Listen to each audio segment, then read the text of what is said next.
All right. Namaste, everyone, and thank you for joining me on another episode of Power of Interpretation with Blu Yogi. I know the title of this episode is kind of crazy. Don't listen to Blu Yogi, but let's understand why I said that. Okay. One, it's a play on words, obviously, because I want you here listening to me. That's the point of making a podcast. So, what do I mean by this? I want to talk about the origin of where I got the understanding of power of interpretation, because before I started studying like spirituality in different ways and studying personal development and before I started acting and really learning what vulnerability, emotions, and all that other stuff is, I was just a kid who took certain quotes that my mom said way too serious. And what do I mean by that? Think about when you was a kid, all right? When you were a kid and your parents said something, you kind of took it for what they said it was. And I'm gonna tell you a little story about that for me growing up. There was one time I went to my mom, you know, these little bumps on your tongue that you get sometimes. I was always wondering where they came from because they hurt like hell, yo. And I was like, I can't remember how old I was. Maybe, I don't know, maybe 7 or 8. I'll ask my mom later. But anyways, I went and asked her this question. I said, Mom, where do these bumps on our tongue come from? They hurt. And I'm talking about without blinking an eye or taking a breath. She said, it comes from lying, boy. And I was like, oh, snaps. Your tongue knows when you're lying. This is bad. And then I don't know why it made sense to me that this was the truth. But, you know, when you're young and your parents say something, you take it serious until they tell you later, or when you grow up and then you find out that it's a lie. Like, every kid believes that Santa Claus is real until some douche comes around and say, no, he's not. Or if you, like me, I don't really promote it in the house. I just let my kids believe it, and we just have Christmas music and all the other stuff, right?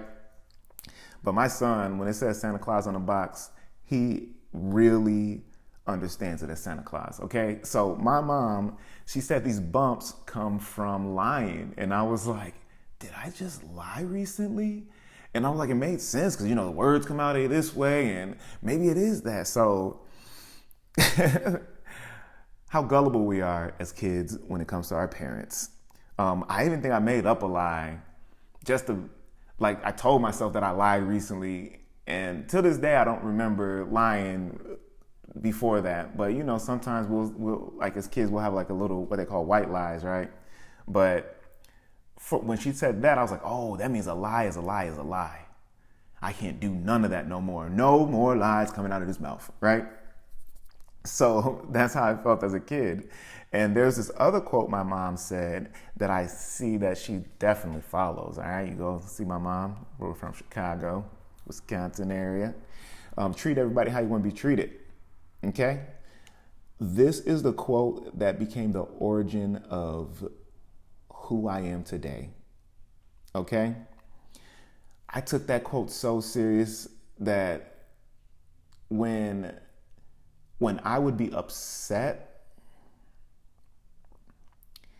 I understood the upsetness came from some outside event, and on the inside, I just knew it didn't feel right to me. I was like, oh, this don't feel nice.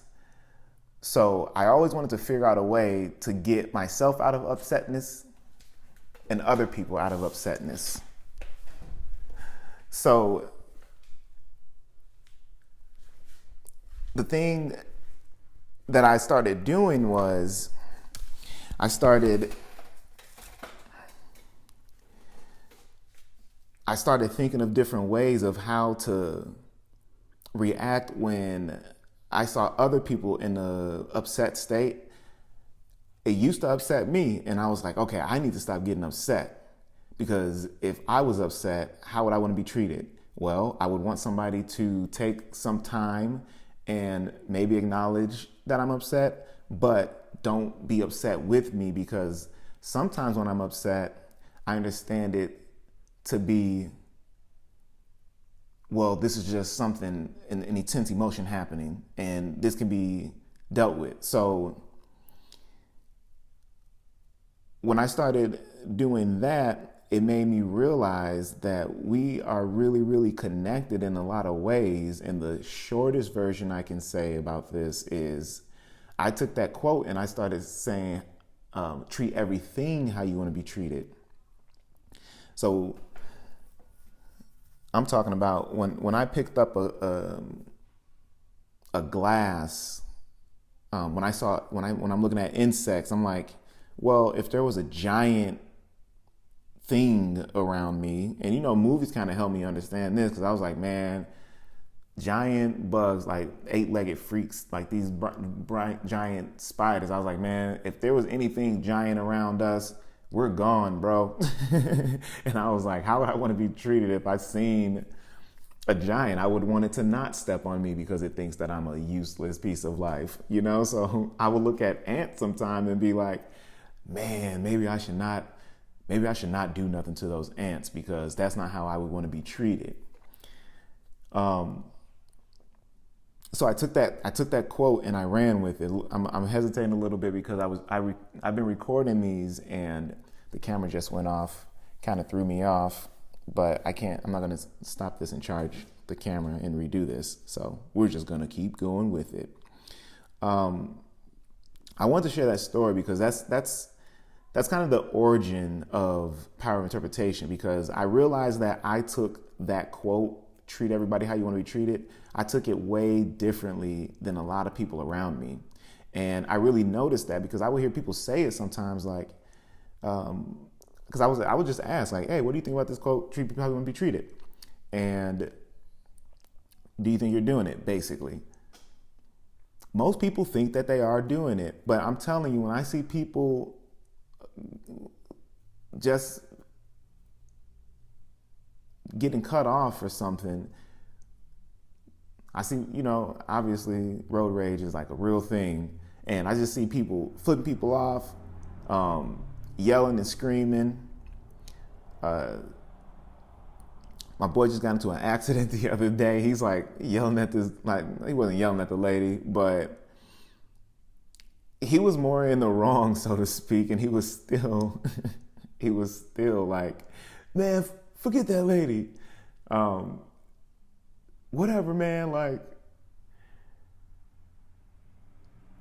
it's like he put the blame on her a little bit. So I think that's what we do sometimes, and I don't think that's healthy, right?